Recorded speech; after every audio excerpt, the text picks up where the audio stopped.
I just woke up and something crossed my mind.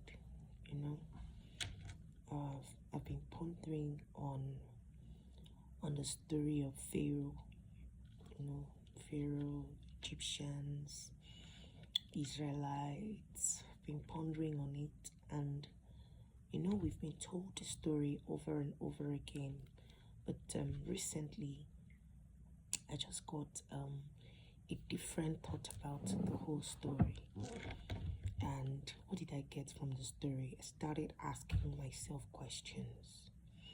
Why is it that Pharaoh had to join his chariots, his army, to fight or to chase after the Israelites?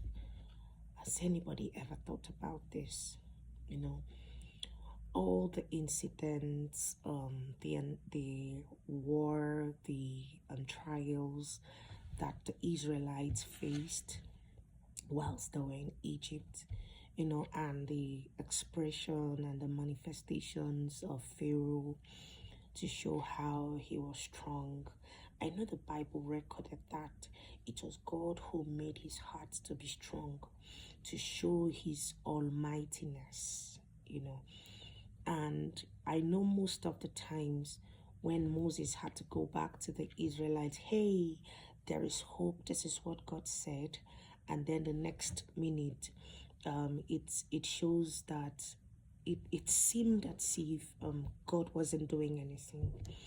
Most of the times, we believers, we Christians, we face such situations. You have a problem or you have an issue and you have prayed about it, and then it looks as if God is giving you an answer, but at the end of the day, there is no answer according to your thought pattern, according to how you've written down your.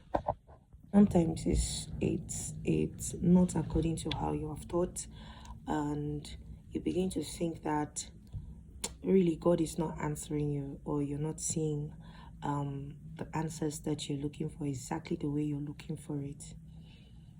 And especially maybe you're praying against maybe your enemy, maybe there's someone that's really after your life, maybe in your family, there's a strong man or there's a strong woman that's been acting as if it's the strongest, and you've gone to God, and it looks as if this person, the more you pray, the more the person is expressing his or her wickedness, and all of those things.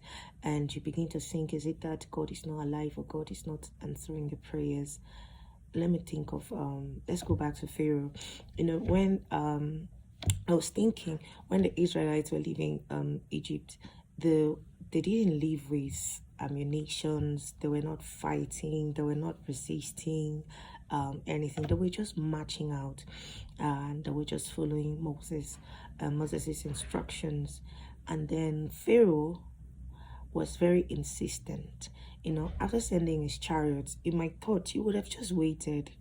You'd have just waited to get your report and all of those things, but you followed. What made an army, what made a strong man to come down from his throne and follow his chariots to pursue a people that didn't have anything to fight back? They were not fighting back. So what were you going to do there?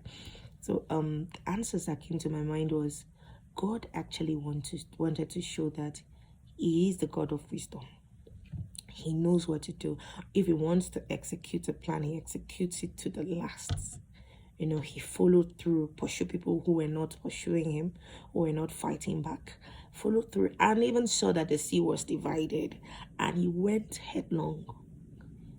At some point, if the man had wisdom, he would have who are these people? Who are these people? Why is the sea dividing for these people to march on? But he followed through, and that was where God was showing him that he's a God of wisdom. That was where God was showing that he is the master planner. So that's the same thing that happens to us, sometimes it looks as if these persons that are actually after us are winning. These persons, a lot of things are happening. You wake up and you discover that, God forbid, that somebody in the family is gone, and then you discover that it wasn't natural, it was being done by this same person. And a lot of things might happen in your life, and it looks as if it's leaving you powerless.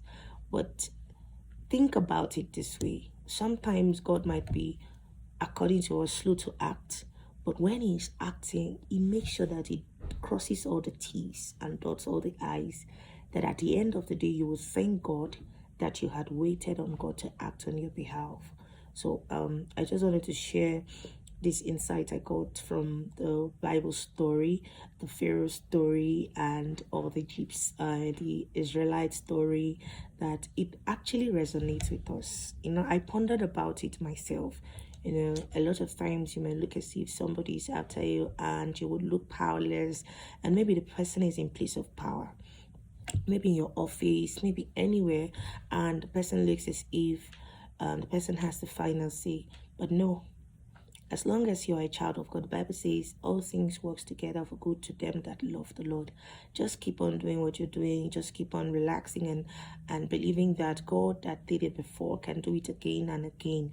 And as long as you are alive, and as long as God is showing you the signs that He's there with you, just hang on, because the reply is going to be massive. This is specifically going to those who are going through a lot of things in their lives, and it looks as if you're powerless. Just hanging there, just hanging there. The Bible says, come forth with your strong reasons. These are some of the strong reasons from the Bible that you can, when you're praying, that you can tell God that you have never lost a battle. And that's who God is. You've never failed. So if you're in that position, if you think that somebody is in your life and is antagonizing you or is pressing you down, just keep praying to God. Just keep hoping God and applying the principles of the Bible. Apply your faith and know that God has never left you. God has never lost the battle. Just think about what the Israelites were thinking. Think about how they were looking at Moses to be maybe just a talkative or just a motivational speaker. But he wasn't. He was just obeying God and following all the instructions and saying what God was telling him. And at the end of the day, they had massive victory. They saw to it that God was really with them. And that is why I'm here to remind you that God is with you. God will never leave you. Thank you.